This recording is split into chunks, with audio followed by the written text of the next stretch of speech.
Hello friends, welcome to KP academy. तो आज हम आपके लिए लेकर आए हैं class 12 Python Sumita Arora book का chapter number 1 Python revision tour. ठीक है, यहाँ पे आपको पहले ही यहाँ पे देखिए पाइथन रिवीजन जो हमारे चैप्टर का नाम है। यहाँ पे हम चैप्टर के नेम से यहाँ पे हम पता लगा सकते हैं, मालूम कर सकते हैं कि पता चल रहा है कि पाइथन का यहाँ पे सारा का सारा हमें रिवीजन करना है। यानी क्लास 11th में जो आप पाइथन पढ़ चुके हैं उनका यहाँ पे हमें रिवीजन दिया गया है। स्टार्टिंग के जो 2 चैप्टर्स हैं, Python revision tour 1 and revision tour 2। ठीक है, तो इस वही जो हम 11th में पढ़ते चले आ रहे हैं वही यहाँ पे पढ़ना है। अगर आपने 11th में नहीं पढ़ा है तो कोई बात नहीं है, आगे हम अच्छे से डिस्कस करेंगे। अगर लाइन बाई लाइन अच्छे से डिस्कस करेंगे सारी चीज़ें तो आपको अच्छे से समझ में आ जाएगा। ठीक है, चलिए आगे हम देखते हैं। यहाँ पे देखिए हमें क्या क्या टॉपिक यहाँ पे कवर करने हैं, उन्हें हम जल्दी से देख लेते हैं। इंट्रोडक्शन रहेगा फर्स्ट पार्ट में, उसके बाद टोकन्स रहेंगे, वेरिएबल्स रहेंगे, उसके बाद वेरिएबल्स हैं, assignment, simple input and output, data type, और यहाँ पे mutable immutable type, expression, statement, flow of control, the if conditional, looping statement, jump statement जिसमें ब्रेक और कंटिन्यू आता है, उसके बाद है मोर ऑन लूप्स। तो इन सारी चीज़ों को हमें जल्दी जल्दी यहाँ पे डिस्कस करना है। तो हम अच्छे से ब्रीफली एक एक चीज़ को जो हमारी एनसीईआरटी में कहाँ से क्वेश्चन बन सकता है, जो बुक है हमारी वहाँ से कहाँ से क्वेश्चन बन सकता है, सारी चीज़ों को आज हम देखते चलेंगे। ठीक है, तो चलिए आगे देखते हैं इंट्रोडक्शन पे। ठीक है, इंट्रोडक्शन पे यहाँ पे आपका जो क्वेश्चन यहाँ पे मेनली बनता है वो रहता है जो डेवलप जो पाइथन लैंग्वेज किसने डेवलप की, यानी गोइडो वन जिसम, और कब की, अर्ली 1990 में हो चुकी थी। और ये लैंग्वेज है जो वेरी पॉपुलर है, प्रोग्रामिंग लैंग्वेज है फॉर जो बिगनर्स होते हैं और डेवलपर्स होते हैं सबके लिए बहुत प्रोग्रामिंग पॉपुलर है लैंग्वेज। ठीक है, यानी यहाँ से क्वेश्चन आता है मोस्टली कि किसने इसे डेवलप किया। ठीक है, उसके बाद चलिए आगे देखते हैं। ठीक है, यहाँ पे देखिए टोकन्स, हमारे फर्स्ट टॉपिक है यहाँ पे टोकन्स है। अब देखिए अगर यहाँ पे हम फर्स्ट क्वेश्चन देख लीजिए, यहाँ पे क्या आएगा, टोकन्स है। तो टोकन्स को हम लॉजिकल यूनिट्स भी बोलते हैं। ठीक है, यहाँ पे देखिए tokens are known as logical units, ना लॉजिकल यूनिट्स भी हम बोल सकते हैं। उसके बाद यहाँ पे देखिए टोकन्स होते क्या हैं, हमने ये तो मालूम कर लिया कि लॉजिकल यूनिट्स होते हैं, लेकिन टोकन्स भी क्या होते हैं। अब यहाँ पे देखिए smallest individual units in a program. ठीक है, यानी इसको हम एग्जाम्पल की हेल्प से अगर बहुत अच्छे से समझना चाहेंगे तो आपको अच्छे से समझ में आएगा। यहाँ पे दिया गया है smallest individual units in a program, यानी एक कोई प्रोग्राम होगा हमारे पास। ठीक है, उसमें जो सेपरेट छोटी छोटी सी जो वैल्यू होंगी, यूनिट्स होंगी छोटी छोटी, उन्हीं को हम टोकन्स बोलते हैं। तो चलिए आगे देखते हैं। यहाँ पे देखिए प्रोग्राम दिया गया है हमें, जैसे कि यहाँ पे, ठीक है, तो इसकी हेल्प से हम अच्छे से समझ लेते हैं यहाँ पे प्रोग्राम की हेल्प से कि टोकन्स बोला किससे जा रहे हैं यहाँ पे। तो अब आप यहाँ पे देख सकते हैं, देखिए यहाँ पे जो 4 है, ए इंडिविजुअल एक स्मॉलेस्ट यूनिट है और अपने आप में वर्ड पूरा कंप्लीट है।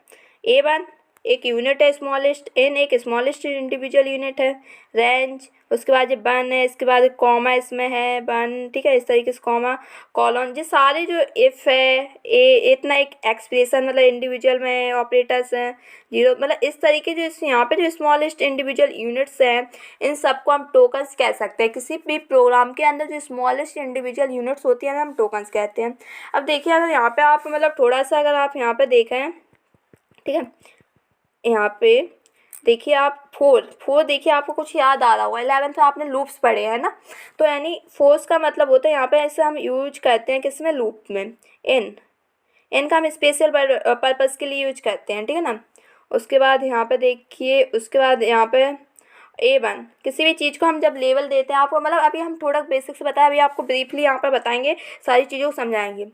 तो A1 जब हम किसी चीज़ को स्टोर करते हैं तो किसी वेरिएबल या ऐसा कहीं पे स्टोर करते हैं, उसके लिए हमें नेम देना पड़ता है। ठीक है ना, तो यहाँ पे आइडेंटिफायर्स। चलिए तो इसी के बेस पे हम देखते हैं जो टोकन्स, तो हमने समझ लिए। अब टोकन्स होते कितने टाइप के, इसमें देखो हमें बहुत सारी जो चीज़ें हैं मिल रही है, नहीं अब कीवर्ड्स की तरह मिल रहे हैं इन, तो इस तरीके से कीवर्ड्स वगैरह बहुत सी चीज़ें मिल रही हैं। तो हम यहाँ पे देखते हैं ये जो कीवर्ड यहाँ पे देखिए, यहाँ पे आइए आप, टोकन्स जो होते हैं कितने टाइप के होते हैं, अब इन्हें जल्दी से डिस्कस कर लेते हैं। यहाँ पे देखिए टोकन्स होते हैं, कीवर्ड्स होते हैं, आइडेंटिफायर्स हो सकते हैं, लिटरल्स हो सकते हैं, ऑपरेटर्स हो सकते हैं, पंचुएटर। जो पंचुएटर है इन्हें हम सेपरेटर्स भी यहाँ पे बोलते हैं। ठीक है ना, इन्हें हम सेपरेटर्स भी यहाँ पे बोलते हैं, पंचुएटर्स को हम सेपरेटर्स बोलते हैं। चलिए ना हम ये इतने इसके टाइप होते हैं, इतने टाइप के जो कीवर्ड्स यहाँ पे हो सकते हैं। ठीक है, अब बस हम जल्दी जल्दी यहाँ पे इन्हें आप ब्रीफली समझते हैं कि कीवर्ड्स होते क्या हैं एक्चुअली में, आइडेंटिफायर्स क्या होते हैं, रिटर्स क्या होते हैं, ऑपरेटर्स क्या होते हैं, पंक्चुएटर्स क्या होते हैं। ठीक है, तो इन सब के बारे में हम जल्दी से डिस्कस कर लेते हैं, अच्छे से ब्रीफली एक एक चीज़ डिस्कस करेंगे। देखिए यहाँ पे, देखिए यहाँ पे जो ठीक है, कीवर्ड्स, सबसे पहले जो हमारा यहाँ पे कीवर्ड्स आया है, अरे यहाँ पे हम कीवर्ड्स की बात करें तो देखिए यहाँ keywords are the predefined words with a special meaning to the language compiler or an interpreter. These are the reserved for the special purpose and must not be used as a normal identifiers. मतलब अगर हम यहाँ पे बात करें keywords होते क्या हैं, तो कीवर्ड्स ऐसे वर्ड होते हैं जो मतलब पाइथन इंटरप्रेटर जो कंपाइलर होता है पाइथन में, जो पहले से ही डिफाइन है, मतलब पहले से पाइथन ने कर रखा है कि इसका नाम इस मतलब इसका काम है तो यही करेगा, इसके अलावा ये काम और कोई नहीं कर सकता। ठीक है ना, ऐसा आपने देखा होगा, मतलब जो हमारा कॉन्स्टिट्यूट जो मतलब कुछ चीज़ को यहाँ पे इन्होंने बोल रखा है, इसके अलावा जो कीवर्ड्स होते हैं कोई और काम नहीं करेगा और कोई इन्हें यूज नहीं कर सकता है, कुछ काम इन्हें दे दिए गए हैं। ठीक है, यानी प्रीडिफाइन है और मतलब रिवर्स्ड है, रिजर्व्ड, किसी स्पेशल पर्पस के लिए इन्हें यूज किया जाता है। अब यहाँ पे देखिए मतलब, और इनका जो यूज है हम नॉर्मल आइडेंटिफायर्स की तरह यूज नहीं कर सकते। हमने कहा कि हमने कोई वैल्यू यहाँ पे दे रखी है कि हम उसे स्टोर कर दें, तो हम यहाँ पे स्टोर नहीं कर सकते हैं। ठीक है ना, तो देखिए यहाँ पे जो आपको यहाँ पे मतलब यहाँ पे देखिए हमें कीवर्ड्स की यहाँ पे लिस्ट दे रखी है पूरी। ठीक है ना, यहाँ पे कीवर्ड्स की हमें ये लिस्ट दे रखी है, तो इस तरीके के इतने जो कीवर्ड्स होते हैं, रिवर्स जो होते हैं, इनका हम यूज आइडेंटिफायर्स की तरह यूज नहीं कर सकते हैं, बस स्पेशल पर्पस के लिए इन्हें यूज करते हैं। हम यहाँ पे देखिए नन है, नन कब शो होता है, जब हम किसी एब्सेंस ऑफ वैल्यू रहती है तो उसे नन शो करता है। ट्रू यानी कोई कंडीशन ट्रू रहती है तो वहाँ पे ट्रू, बूलियन वैल्यू होती है ना, ट्रुथ वैल्यू बोलते हैं। ठीक है ना, डेल, एलिफ, ये सारे मतलब इनका स्पेशल मीनिंग है पाइथन में। और ठीक है ना, तो इस तरीके से हम कह सकते हैं। तो इन्हें आपको याद करना पड़ेगा, क्वेश्चन में ऐसा आता है कि ऐसे इनमें से कोई एक कीवर्ड बताइए और मतलब कौन सा कीवर्ड है कौन सा नहीं है, ये सारी चीज़ें आपके एग्जाम में पूछी जाती हैं, इसलिए इन नेम्स को आपको याद करना पड़ेगा। ठीक है, इसके लिए मतलब हमने जो है मतलब अब याद करने वाली बात है, तो इसके लिए हमने एक सिंपल सी एक ट्रिक बना रखी है याद करने का, एक सेंटेंस कंस्ट्रक्ट की मतलब बना रखा है। यहाँ पे देखिए स्टार्टिंग के जो, अगर हम यहाँ पे एक मिनट,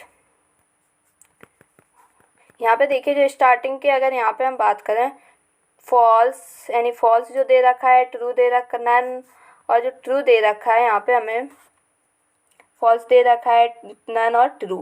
ठीक है, ये देखिए ये तीन जो है ये कैपिटल लेटर्स में है, बाकी सब जो है स्मॉल लेटर्स में, इसके अलावा देखिए है ना, बाकी सब स्मॉल में, यानी ये तीन आप अलग से याद कर लीजिए, फॉल्स, ट्रू एंड नन जो है कैपिटल लेटर्स में रहते हैं, उसके अलावा जो बाकी के जितने हैं जो किस में, स्मॉलेस्ट लेटर्स में।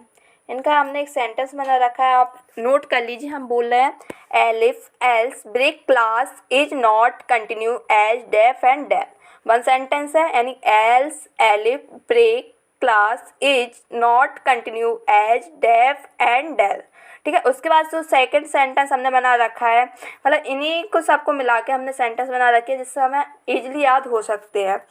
उसके बाद सेकंड है for global lambda except non local yield in finally, एक बार और देख लीजिए, for global lambda except non local एक ही साथ है यील्ड इन फाइनली। और थर्ड सेंटेंस जो है इफ इम्पोर्ट ट्राई असर्ट और raise from returns with while pass. ठीक है, तो इस तरीके से तीन सेंटेंस आप याद कर लीजिए, और इनके अलावा ये तीन जो कैपिटल वाले हैं इन्हें भी ऐड कर लीजिए, यानी ये अभी जो मैंने सेंटेंस यहाँ पे आपको बताया उन्हें ऐड करके और जो थ्री ऐड करके सारे आपके यहाँ पे जो है कीवर्ड्स हो गए हैं। ठीक है, तो इस तरीके से आप याद कर सकते हैं। अगर आपके पास कोई ट्रिक है तो आप हमें भी बताइए जिससे मैं शेयर कर सकूँ उन लोगों के साथ। इसके बाद चलिए, आई होप मतलब अच्छे से आपको समझ में आ गया होगा मतलब यहाँ पे जो कीवर्ड्स होते क्या हैं।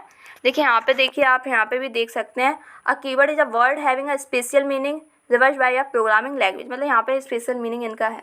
चलिए आगे देखते हैं। इसके बाद आता है यहाँ पे आइडेंटिफायर्स। ठीक है, आइडेंटिफायर्स देखिए यहाँ पे हमें दे रखा है नाम, इसके आगे हमें दे रखा है नेम्स, सॉरी।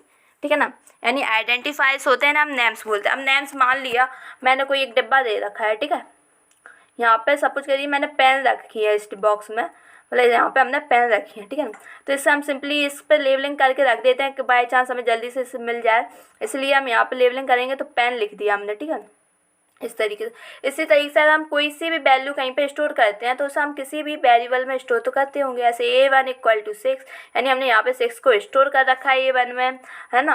तो जब A1 में हमने यहाँ पे स्टोर कर रखा है यहाँ पे, तो हमने उसे लेबल दे दी, तो उसी को हम बोलते हैं आइडेंटिफायर्स। यानी किसी भी चीज़ को हम यहाँ पे लेबलिंग करते हैं तो ना हम बोलते हैं आइडेंटिफायर्स। अब देख लीजिए हम यहाँ पे पढ़ते हैं, identifiers are the name given a different part of a programming by the variables, object, classes, function, list, dictionary और फॉर्थ। मतलब बहुत सी चीज़ें होती हैं जिन्हें हम लेबलिंग करते हैं, नेम देते हैं, उन्हीं को हम आइडेंटिफायर्स बोलते हैं। यहाँ पे आइडेंटिफायर्स के लिए यहाँ पे देखिए रूल्स हैं। अब देख लीजिए आपका भी खुद नाम है तो मतलब वो आइडेंटिफायर्स है। आपको आइडेंटिफाई करने के लिए किसी ने मतलब आपके मम्मा पापा ने आपका नेम दे रखा है, उसी को हम आइडेंटिफायर्स बोलते हैं। इस तरीके से यहाँ पे किसी भी चीज़ को हम जब स्टोर करते हैं तो हम किसी चीज़ में स्टोर करेंगे ना, उसे नेम देंगे, उसी को हम यहाँ पे आइडेंटिफायर्स बोलते हैं। अब देखिए यहाँ पे कुछ रूल्स हैं, ठीक है ना। नेमिंग जो हम देंगे उसके भी हमें कुछ रूल्स फॉलो करने पड़ेंगे। अब आपका घर है, स्कूल का नाम कुछ और है, घर का कुछ नाम और है, मतलब आप स्कूल में घर का नाम तो नहीं बोलते होंगे। इस तरीके से यहाँ पे कुछ रूल्स हैं, उन्हीं के अकॉर्डिंग हम यहाँ पे नेम दे सकते हैं, ठीक है। तो चलिए देखिए, variables name must only a keyword, non keywords words with no space in between them. एक तो है कि हमें ऊपर भी देख चुके हैं कि जो नॉन कीवर्ड्स वर्ड, मतलब यहाँ पे जो कीवर्ड्स होते हैं हमें उन्हें आइडेंटिफाई की तरह यूज नहीं करते कीवर्ड्स को, ठीक है ना। शायद छूट गया तो आप देख लीजिए, जो कीवर्ड्स होते हैं उन्हें हम आइडेंटिफाइज के लिए यूज नहीं। तो यहाँ पे देखिए फर्स्ट पॉइंट आएगा, जो आपके जो वर्ड होने चाहिए आइडेंटिफाइज जो आप देंगे वो नॉन कीवर्ड्स वर्ड्स होने चाहिए। उसके अलावा देखिए यहाँ पे वेरिएबल्स जो मतलब आपने नाम मतलब यहाँ पे इनके बीच में स्पेस भी नहीं होना चाहिए। अगर हम यहाँ पे नेम देते हैं, एक तो नॉन कीवर्ड वर्ड होना चाहिए, ठीक है ना, और नॉन कीवर्ड के बाद में यहाँ पे इनके बीच में स्पेस नहीं। ऐसे हमने मान लिया यहाँ पे हमने A लिख दिया, उसके बाद ऐसे यहाँ पे हमने A लिख दिया, उसके बाद यहाँ पे हमने B लिख दिया, सॉरी A नहीं, थोड़ा रुकना, A लिख दिया, यहाँ पे B लिख दिया, यानी बीच में हमने जो स्पेस दे दिया, तो स्पेस नहीं आना चाहिए, ठीक है ना। ऐसा हमने दे दिया, फाइल को दे रहे हैं तो फाइल इतना लिख दिया और एल इतना लिख दिया, बीच में हमने स्पेस कर दिया। तो इस तरीके से हम की मतलब आइडेंटिफाइज नहीं दे सकते, हमारा एरर आ जाएगा, मतलब रॉन्ग बताएगा यहाँ पे। तो इस तरीके से हम नहीं दे सकते। तो फर्स्ट रूल है, मतलब एक तो नॉन कीवर्ड्स वर्ड्स होने चाहिए, उसके बाद यहाँ पे नो स्पेस होना चाहिए, इनके बीच में कोई स्पेस नहीं होना चाहिए। उसके बाद variable name must be only, मतलब जो star made up of only letters, इनमें जो हम बनेगा वो लेटर्स से बनना चाहिए और नंबर्स से बनना चाहिए और अंडरस्कोर, यानी स्पेशल कैरेक्टर हम यहाँ पे यूज नहीं कर सकते हैं, ना ही स्पेस यूज कर सकते हैं। ओनली यहाँ पे हम लेटर्स का यूज कर सकते हैं, यानी ABCD जो कुछ भी है 1 to 9 0 to 9 नंबर्स का यूज कर सकते हैं और अंडरस्कोर का यूज कर सकते हैं। अब देखिए यहाँ पे देखिए variable names can not begin with a numbers, एक तो नंबर से स्टार्ट नहीं होना चाहिए ना, ठीक है ना। Also they contain numbers, number contain करते हैं, हमने ऊपर ही पढ़ा है। आइडेंटिफायर्स जो होते हैं लेटर्स से बने होते हैं, नंबर्स से एंड अंडरस्कोर से, लेकिन उसके लिए भी यहाँ पे जो है नंबर्स कंटेन तो करते हैं बट बिगन नहीं होते हैं नंबर्स से, ठीक है ना। कि हम कहें कि हमने लिख दिया 1 A2, मतलब नाम दे दिया, स्टार्टिंग में नंबर दे दिया, तो हमारा वहाँ पे एरर आएगा, ठीक है, गलत है पाइथन में। उसके बाद देखिए Python in the case of sensitive it is treated upper and lower case character differently. हमने लिख दिया आइडेंटिफायर्स A = B और वहीं पर मतलब सॉरी A = 5 मान लिया, ठीक है, वहीं पर हमने A कैपिटल A = 5 कर दिया, तो यहाँ पे ये अलग ट्रीट कर रहा है, यहाँ पे अलग, यानी लोअर केस अलग वैल्यू रहती है उनकी, एक की मतलब जो A होते हैं उनके यहाँ पे मतलब अलग अलग लोअर केस के कैरेक्टर को अलग से माना जाता है और कैपिटल कैरेक्टर्स जो अलग अलग इनके मतलब यूज किया जाता है। आप ये नहीं कह सकते हमने लेटर यहाँ पे A = 5 किया, वहीं पे हमने यहाँ पे B = मतलब A की वैल्यू यहाँ पे ले लेना, नहीं, ठीक है ना। यानी A = हमने यहाँ पे 5 लिया था, हम A = यहाँ पे 8 ले सकते हैं, तो A अलग वैल्यू है, ये अलग वैल्यू है, ठीक है ना। ऐसा नहीं है कि हमने जो दिया तो वही वैल्यू यहाँ पे होगी। चलिए आगे का हम देख लेते हैं इसके आगे, ठीक है। यहाँ पे देखिए हमें कुछ एग्जांपल्स दिए हैं कि आइडेंटिफायर्स कैसे होते हैं। देखिए यहाँ पे देखिए वैलिड आइडेंटिफायर्स है, यहाँ पे देखिए माई फाइल, यहाँ पे लेटेस्ट से स्टार्ट हुआ है ना, और देखिए कुछ स्पेशल वर्ड भी यूज किए, डेट इसे हम दे सकते हैं, डिजिट है इसमें, नेम से अंडरस्कोर है, ठीक है ना। उसके बाद माई फाइल अंडरस्कोर जो एज अ कैरेक्टर की तरह यूज करते हैं, हमने बोला था ना, और कैरेक्टर को भी मतलब जो होती है उन्हें हम यूज कर सकते हैं, यानी अंडरस्कोर DS यहाँ पे सही है। उसके बाद अंडरस्कोर CHK, इस तरीके से देखिए यहाँ पे आइडेंटिफाइज के एग्जाम्पल। अब यहाँ पे देखिए जो इनवैलिड्स हैं, यहाँ पे देखिए अब इनवैलिड क्यों है, यहाँ पे देखिए यहाँ पे इन्होंने जो है डैश का यूज कर लिया है ना, तो स्पेशल कैरेक्टर है, जो डैश है जो स्पेशल कैरेक्टर है, इसे हम हाइपन बोलते हैं, है ना, तो इसका यूज नहीं कर सकते हैं। अंडरस्कोर का यूज हम कर सकते हैं। तो यहाँ पे देखिए 2 से स्टार्टिंग से डिजिट आ गई है, स्टार्टिंग में डिजिट, तो इनवैलिड हो गया। ब्रेक जो एक कीवर्ड्स है ना, और कीवर्ड को हम यूज नहीं कर सकते। माई डॉट फाइल्स, यानी जो यहाँ पे डॉट का यूज कर लिया है, स्पेशल कैरेक्टर। तो इस तरीके से हम यहाँ पे देख सकते हैं किस तरीके से हम नेम दे सकते हैं, ठीक है। उसके बाद आइए अब हम लिटरल्स को यहाँ पर डिस्कस कर लेते हैं, ठीक है ना। आइडेंटिफायर्स को देखो हमने यहाँ पे देखा था नेम्स लिखा था, मतलब किसी भी चीज़ को हम नेम देते हैं तो आइडेंटिफायर्स। अब लिटरल्स मतलब वैल्यू, यहाँ पे देखिए आपको वैल्यू दे रखी है। अब मतलब आपने आइडेंटिफायर्स तो दे दिए, ऐसे माई फाइल आपने एक आइडेंटिफायर्स दे दिया, ठीक है। अब उसके अंदर कुछ वैल्यू स्टोर करेंगे तो वो वैल्यू वहाँ पे स्टोर करेंगे, यानी उन्हीं को हम लिटरल्स बोलते हैं, और बोले तो वैल्यू बोलते हैं, ठीक है। तो यहाँ पे देखिए literals are the data item that have a fix और कांस्टेंट वैल्यू, ठीक है ना। लिटरल्स ऐसी चीज़ होती है जहाँ पे मतलब डेटा, ऐसा डेटा आइटम्स होता है जहाँ पे फाइल्स जो होती है कांस्टेंट वैल्यू रहती है, इनकी मतलब फिक्स्ड वैल्यू रहती है। चलिए आगे देखते हैं ना। उसके बाद सेवरल काइंड्स के होते हैं, ठीक है, ठीक है। नीचे से देखते हैं पेस्ट होता है स्ट्रिंग लिटरल्स। अब हमने किसी चीज़ में अगर वो वैल्यू दे रखी है तो वो स्ट्रिंग टाइप की हो सकती है। स्ट्रिंग होता क्या है, अब देखिए string literal is a sequence of a character surrounding by a quotes, यानी इस तरीके से आपके जो कॉर्टेज रहते हैं इनके अंदर हम कोई भी कैरेक्टर लिख दें, यूनिकोड मतलब सिंगल और डबल और ट्रिपल कॉर्टेज हो सकते हैं, यहाँ पे सिंगल भी हो सकते हैं, इनके अंदर बी सी कुछ भी लिख सकते हैं, डबल कॉर्टेज भी होते हैं, उसके बाद ट्रिपल कॉर्टेज भी हो सकते हैं यहाँ पे, ठीक है। यानी कुछ भी हम यहाँ पे 3 में यूज कर सकते हैं, और इनके अंदर हम कुछ भी लिख सकते हैं, एवरीवन A_, ए भी कुछ भी लिख सकते हैं, लेकिन उन्हें क्वोटेज के अंदर बंद होना पड़ता है, उन्हीं को हम बोलते हैं स्ट्रिंग, ठीक है। तो स्ट्रिंग कन्फर्म हो गया। एनीथिंग ऐसे ABC कुछ भी लिख दिया, ऐसे हम क्वोटेज में अगर अंदर बंद कर देते हैं इस तरीके से तो स्ट्रिंग बन गई है, ठीक है। उसके बाद यहाँ पे चलिए यहाँ पे देखते हैं हम सिंगल डबल और ट्रिपल कॉर्टेज हो सकते हैं। स्ट्रिंग लिटर्स कैन एदर भी सिंगल लाइन स्ट्रिंग हो सकती है या मल्टी लाइन स्ट्रिंग हो सकती है। हम देख लेते हैं सिंगल लाइन स्ट्रिंग किसे बोलते हैं और मल्टी लाइन स्ट्रिंग किसे बोलते हैं। सिंगल लाइन स्ट्रिंग देखिए must terminated in one line, ठीक है। ऐसी स्ट्रिंग जो बनी लाइन में मतलब जहाँ पे वो स्टार्ट हुई है उसी में ख़त्म हो जाए, यानी द क्लोज कॉर्टेज और should be on the same line as that of the opening quotes, ठीक है। यानी जिसमें वो बोलें तो सिंगल लाइन स्ट्रिंग ऐसी स्ट्रिंग होती है जो एक ही लाइन में टर्मिनेट हो जाए, जहाँ से स्टार्ट हुई है वहीं से टर्मिनेट हो जाए, यानी क्लोजिंग क्वार्टर्स जो है उसी लाइन में होनी चाहिए जहाँ पे ओपनिंग क्वार्टर्स हैं, ठीक है। उसके बाद यहाँ पर देखिए एग्जांपल अगर हम समझे तो हमने ऐसे अभी ऊपर देखा ABCD कितनी भी लंबी कर दो लेकिन एक ही लाइन में यहाँ पे होना चाहिए और यहाँ पे क्वार्टर्स में बंद होना चाहिए। उसके बाद देखिए मल्टी लाइन स्ट्रिंग आधा स्प्रिंग एग्रोस मल्टीपल लाइन्स में जो हो, ठीक है। With single line double Cortez हो सकते हैं, उसमें सिंगल कॉर्टेज का यूज़ कर सकते हैं। Double each line other than concluded line has a end character back slash but with a triple quotes, ठीक है। उसके बाद देखिए no back slash is needed at the end of the terminator. अब यहाँ पे देख लीजिए क्या क्या रहा है, हम वो समझ लेते हैं, ठीक है ना, थोड़ा जल्दी से।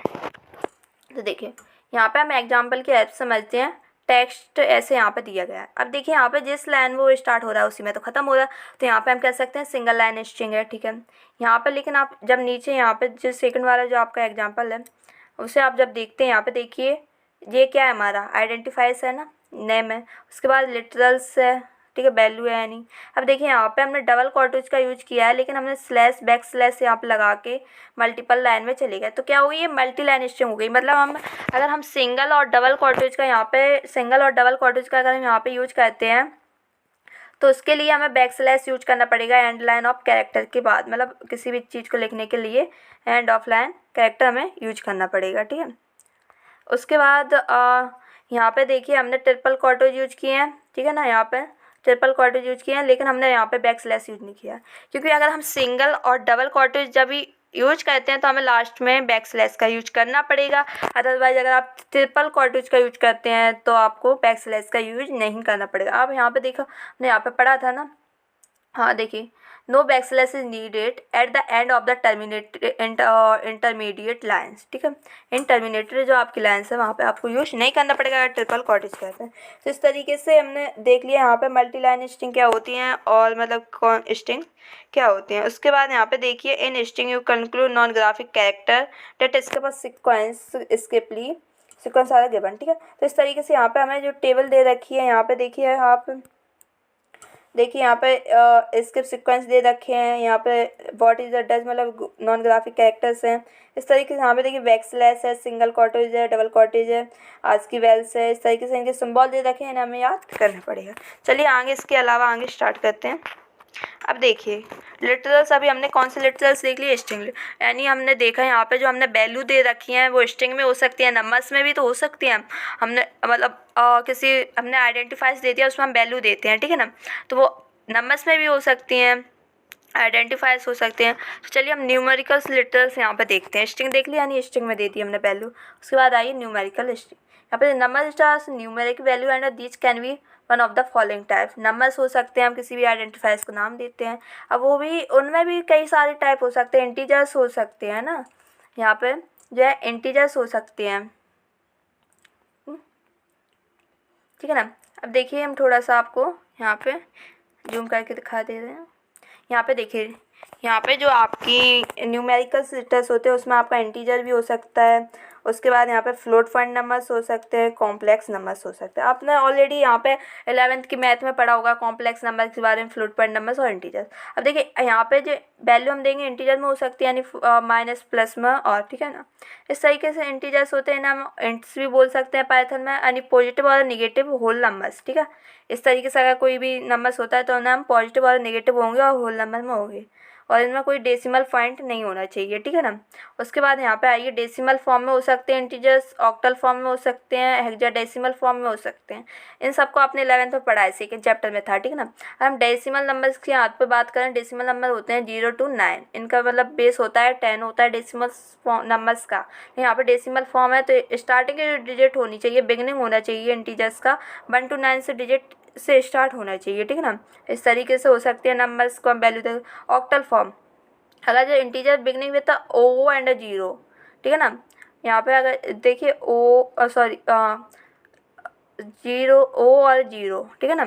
इस तरीके से अगर आपको किसी भी नंबर में मिल जाता है तो आप कह सकते हैं वहाँ पे ऑक्टल फॉर्म है। इस तरीके से यहाँ पे और एग्जांपल आप देख सकते हैं 35 और 7, हाँ। और उसके बाद आप यहाँ पे अगर देखिए ऑक्टल फॉर्म जो होते हैं हमें मालूम है पाइथन में 0 to 7 होते हैं। उसके बाद 8 और 9 अगर यहाँ पे आ जाता है इन सब के बीच में तो वो इनवैलिड हो जाएगा। यहाँ पे 3 5 है, कहीं पे 8 और 9 आपको मिल जाता है तो वो इनवैलिड कैरेक्टर होगा, क्योंकि इसका बेस 8 होता है लेकिन डिजिट कहाँ तक होती हैं 0 to 7। इसी तरीके से हेक्साडेसिमल में आप यहाँ पे अगर OX इस तरीके से आपको मिल जाए, ठीक है ना, तो उन्हें हम हेक्साडेसिमल्स बोलते हैं, अगर यहाँ से स्टार्ट होते हैं OX से। उसके बाद यहाँ पे इस तरीके से आप लिख सकते हैं, इनका बेस आपको मालूम है, मतलब 0 to 9 बेस 16 होता है, और ये क्या होते हैं 0 से 9 तक के डिजिट रहते हैं। उसके बाद AF कैरेक्टर इसमें रहते हैं। इनके अलावा आपको कोई भी कैरेक्टर मिलता है तो वो इनवैलिड हो जाएगा। उसके बाद चलिए आगे देखते हैं फ्लोटिंग पॉइंट नंबर्स के बारे में यहाँ पे, ठीक है।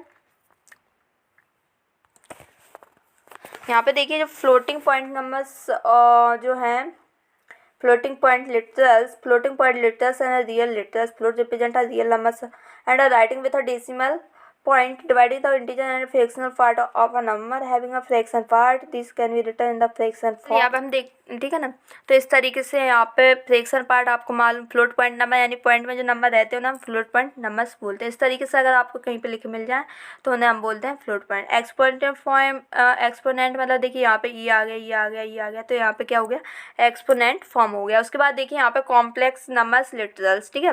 कॉम्प्लेक्स नंबर आपने मैथ में देखा है कि A+B के फॉर्म में लिखते हैं, लेकिन अगर हम पाइथन की बात करें तो आई का मतलब पाइथन में करंट होता है, ठीक है ना। इसीलिए यहाँ पे हम पाइथन में A+BJ के फॉर्म में यहाँ पे कॉम्प्लेक्स नंबर्स को हम लिखते हैं, ठीक है ना।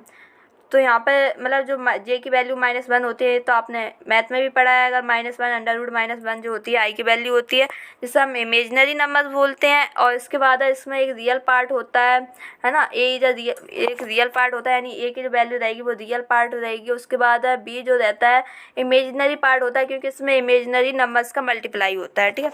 तो इस तरीके से यहाँ पर हम देख सकते हैं, ठीक है। इसके बाद देखिए बूलियन लिटरल्स, ठीक है ना।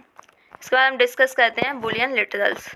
अब देखिए यहाँ पर बूलियंस वैल्यू हमने 11th में पढ़ चुके हैं। ट्रू एंड फॉल्स जो दो वैल्यू होती है ना हम ट्रुथ वैल्यू बोलते हैं। क्या बोलते हैं? ट्रू एंड फॉल्स जो होती हैं ट्रुथ वैल्यू बोलते हैं, इन्हीं को हम बूलियंस लिटरल्स बोलते हैं। यानी किसी भी चीज़ आइडेंटिफाइज में अगर हम कोई वैल्यू देते हैं तो वो ट्रू भी हो सकती है और फॉल्स भी हो सकती है और स्ट्रिंग भी हो सकती है, उसके बाद में नंबर्स भी हो सकते हैं।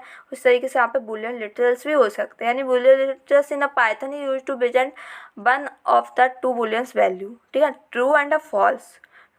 उसके बाद अब वैल्यू लिटरल्स क्या either have the true and the false, यानी ट्रू और फॉल्स अगर किसी भी लिटरल्स में वैल्यू देते हैं, सॉरी आइडेंटिफाइज में वैल्यू देते हैं यानी लिटरल्स देते हैं, ट्रू फॉल्स भी वहाँ पे हो सकता है। वहीं पे देखिए स्पेशल लिटरल्स जो होते हैं नन, पाइथन में कोई एक लिटरल्स होता है जिसे नन बोलते हैं, यानी इसे स्पेशल लिटरल्स की तरह बन यहाँ पे one special literals which none the none literals use to indicate the absence of the value. अगर कहीं पे क्वेश्चन आ जाए कि ऐसा कौन सा वेरिएबल मतलब कौन सा लिटरल्स है जो एब्सेंस ऑफ द वैल्यू को रिप्रेजेंट कर रहा है, तो नन। हमने किसी भी इंस्ट्रक्शन दिए पाइथन को लेकिन वहाँ पे क्या हो रहा है वैल्यू ही नहीं है, तो वहाँ पे आपको नन प्रिंट होकर आ जाएगा, ठीक है ना। तो यहाँ से क्वेश्चन आता है नन का मतलब क्या इंडिकेट करता है, तो एब्सेंस ऑफ द वैल्यू को इंडिकेट करता है। पाइथन कैन आल्सो स्टोर और literals collection in the form of a tuple and the list, ठीक है ना। तो लिटरल्स होती हैं, टपल्स भी होती हैं, लिस्ट भी होती हैं, जिनके बारे में आगे अच्छे से मतलब ब्रीफ में पढ़ेंगे, ठीक है। उसके बाद आइए यहाँ पे ऑपरेटर्स को देखते हैं। ऑपरेटर्स हमें मालूम है मैथ में भी पढ़ चुके हैं, ठीक है ना। Operators are the tokens that trigger some calculation, ठीक है, सॉरी कंप्यूटेशन, ठीक है। कोई भी हम कंप्यूटेशन कैलकुलेशन वगैरह कुछ करते हैं यहाँ पे मतलब किसी भी कंप्यूटेशन को चलाने के लिए जो टोकन्स का यूज हम जो टोकन्स होते हैं उन्हें हम ऑपरेटर्स बोलते हैं, यानी कोई भी एक्शन अप्लाई करते हैं variables and other object in expression, ठीक है।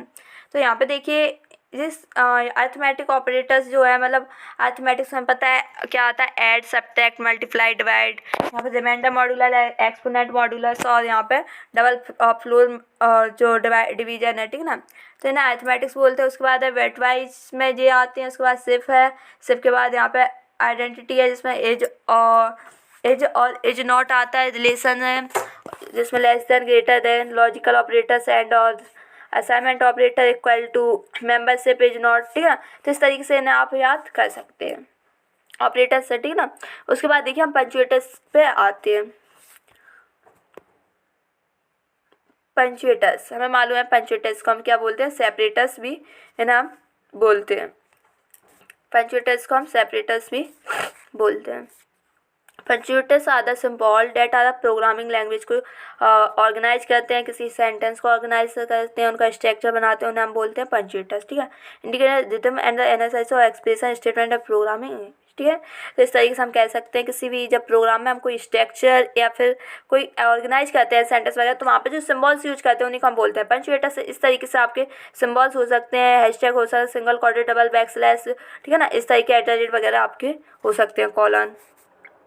तो इन सबको हम पंचुएटर्स बोलते हैं। उसके बाद यहाँ पे चलिए वेरवॉन्स हैं इन ऑफ पाइथन। इस तरीके से तो हमने जो टोकन्स वाला पार्ट था वो हमने कंप्लीट कर लिया है, ठीक है ना। तो इसके बाद हमारा वेरवॉन्स है और पाइथन प्रोग्राम है। तो अभी हम वेरवॉन्स को और डिस्कस कर लेते हैं, ठीक है ना।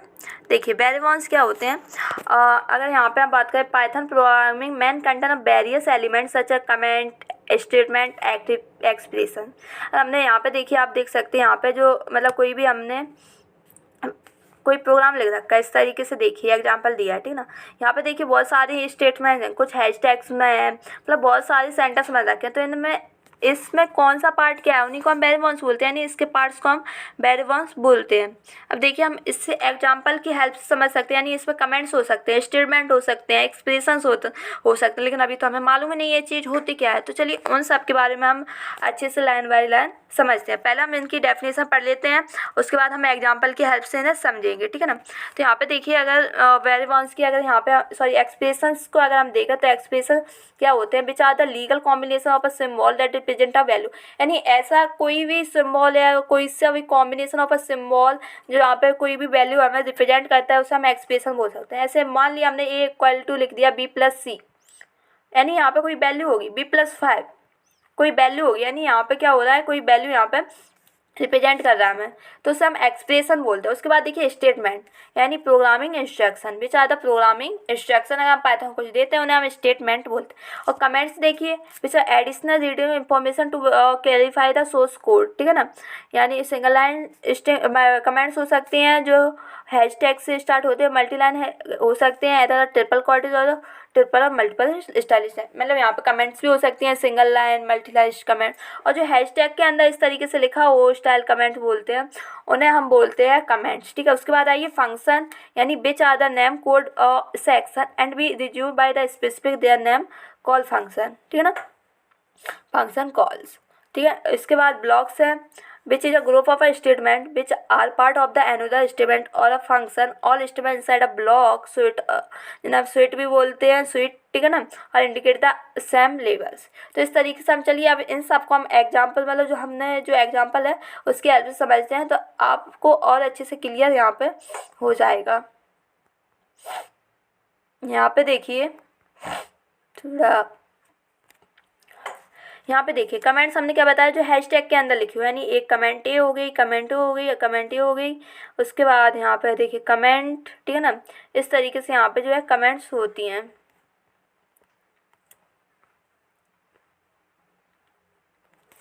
ठीक है। और कमेंट्स इस तरीके से हमारी कमेंट्स थी। अब देखिए यहाँ पे मतलब कमेंट्स क्या थी, जो हैशटैग के अंदर लिखा हो, इस तरीके के सिंबल के अंदर कहीं भी आपको कुछ भी लिखा मिल जाए तो उसे कमेंट्स बोलते हैं। अब कमेंट्स होता क्या है, कमेंट्स जो होता है पाइथन उसे इग्नोर करता है, ओनली जो होती है रीड करने के लिए होती है। प्रोग्रामर्स जो होता है इसे ओनली रीड करता है, ठीक है ना, इन्फॉर्मेशन को। इसमें पाइथन उसमें कुछ नहीं करता है, प्रोग्रामर्स के लिए होता है, जिससे आप समझ सको ये कोड क्यों लिखा है। कुछ रीडेबल इन्फॉर्मेशन हम ओनली रीड करने के लिए यहाँ पे ऐड करते हैं, ठीक है ना। तो इस तरीके की जो लाइन्स यहाँ पे लिखी है हैशटैग के अंदर वो सारी कमेंट्स है। अब यहाँ पे देखिए कहीं कहीं इनलाइन कमेंट्स होते हैं इस तरीके से ना, तो comments begin in the middle of the line, ऐसी कमेंट्स जो बीच में लिख रखी है, यहाँ पे देखिए मिडल ऑफ द लाइन से है, यहाँ पे देखिए स्टार्टिंग में यहाँ पे, लेकिन जो सेंटेंस लिख रखा है उसके बाद में कमेंट्स लिख रखे हैं, यानी इन लाइन के अंदर लिख रखा है। यहाँ पे एक लाइन लिखी थी, उसके अंदर जो कमेंट्स लिख रखा है उन्हें हम बोलते हैं इन लाइन कमेंट, ठीक है। उसके बाद अब देखते हैं आगे हम, कमेंट्स हो गया, उसके बाद देखते हैं स्टेटमेंट्स, ठीक है। पाइथन में स्टेटमेंट क्या होते हैं, अब देखिए स्टेटमेंट हम समझ चुके हैं, पाइथन को इंस्ट्रक्ट करना, यानी हमने बोल दिया A=15, हमने दे दिया, इंस्ट्रक्ट कर दिया A=15 आ जाए, ठीक है ना। उसके बाद हमने दे दिया b की जो वैल्यू आ जाए, मतलब यहाँ पे A-10 आ जाए, ठीक है ना, प्रिंट हो जाए। मतलब जो हम इंस्ट्रक्ट कर रहे हैं, पाइथन को इंस्ट्रक्शन दे रहे हैं, उन्हीं को हम क्या बोलते हैं, स्टेटमेंट्स बोलते हैं। उसके बाद यहाँ पे आप देखिए एक्सप्रेशन, यानी एक्सप्रेशन हमने देखा था कि कोई सी भी कॉम्बिनेशन ऑफ कैरेक्टर ऑपरेटर्स जिन्हें हम मतलब जो वैल्यू को रिप्रेजेंट करें। 15 एक वैल्यू रिप्रेजेंट कर रहा है, यहाँ पे A-10 देखिए, अगर हम यहाँ पे A की वैल्यू 15 रखते हैं तो यहाँ पे एक हमें वैल्यू रिप्रेजेंट होती हुई मिलेगी। A+3 A की वैल्यू हम रखते हैं तो यहाँ पे हमें एक वैल्यू मिलेगी। तो इस तरीके से जो वैल्यू को रिप्रेजेंट कर रहे हैं एक तरीके से, उन्हें हमें एक्सप्रेशन बोलते हैं, ठीक है ना। उसके बाद हम देखते हैं यहाँ पे फंक्शन क्या होते हैं। तो ऐसे जो वर्ड जो डेफ से स्टार्ट हो जाए ना हम फंक्शन बोल देते हैं, ठीक है ना। फंक्शन यानी डेफिनेशन से स्टार्ट होते हैं, इस तरीके की डेफिनेशन आपको कहीं मिल जाए, यानी डेफ से स्टार्ट होंगे। उसके बाद कोई भी फंक्शन का कोई सा भी एक नेम दे दीजिए, मान लिया नेम हमने करके मतलब कुछ भी दे दिया, उसके बाद इस तरीके से इनके बाद में कॉल लगाएं तो वहाँ पर एक फंक्शन होता है, यानी यहाँ पे एक फंक्शन है, ठीक है। तो इस तरीके से हम फंक्शन को बोल सकते हैं यहाँ पे। अब फंक्शन के बाद यहाँ पे देखिए फंक्शन के अंदर अगर जो फंक्शन हमने कोई लिख रखा है, ठीक है ना, उसके अंदर ही हमने कोई लाइन लिख रखी, तो ये एक तरीके का ब्लॉक हो जाएगा। मतलब यहाँ पे हमने कोई लाइन लिख दी, उसके बाद यहाँ पे हमने इंडेंटेशन कर दिया, यानी लाइन छोड़ दी, उसके बाद यहाँ से कोई लाइन स्टार्ट की, तो वो इतना बॉक्स होगा, यानी वो एक यहाँ पे जो है आपका मतलब ब्लॉक कहलाएगा, ठीक है ना। ऐसे यहाँ पे देखिए फंक्शन है, ठीक है ना, अगर यहीं पे हम कुछ और लाइन और लग देते तो पूरा एक ब्लॉक बन जाता वहाँ पे, और जो ब्लॉक ऑफ और जो बॉडी ऑफ द फंक्शन हो जाती है यहाँ पे, इसके अंदर जितनी लाइन रहती उन्हें बॉडी ऑफ द फंक्शन कहते हैं, ठीक है ना। उसके बाद यहाँ पे रह गया इंडेंटेशन, देखिए नीचे से आपको यहाँ पे इंडेंटेशन दे रखा है यहाँ पे देखिए इंडेंटेशन जो है सी इंडेंटेड लाइन, यानी यहाँ पे देखिए कुछ स्पेस छोड़ रखा है, यहाँ पे एक लाइन लिख रखी है, उसके बाद यहाँ पे स्पेस छोड़ रखा है, यहाँ पे एक लाइन लिख रखी है, उसके बाद स्पेस छोड़ रखा है। तो इन्हीं को हम क्या बोलते हैं, इन्हीं को तो हम इंडेंटेशन बोलते हैं, यानी थोड़ा सा स्पेस जो हम ब्लैंक कर छोड़ देते हैं उन्हें हम बोलते हैं। अब यहाँ पे इस तरीके से ऊपर हमने फंक्शन डिफाइन किया था, उसी को यहाँ पे कॉल कर दिया, तो इसे हम फंक्शन कॉल बोलते हैं, मतलब उसका नाम दे दिया तो वो कॉल हो गया, ठीक है। उसके बाद यहाँ पे हमारा ब्लॉक हमने आपको बताया अभी जो इतना एक ब्लॉक हो जाएगा, इसी के अंदर हम और लाइन लिख देते हैं यहाँ पे, तो वो भी इंक्लूड हो जाता है, ठीक है ना।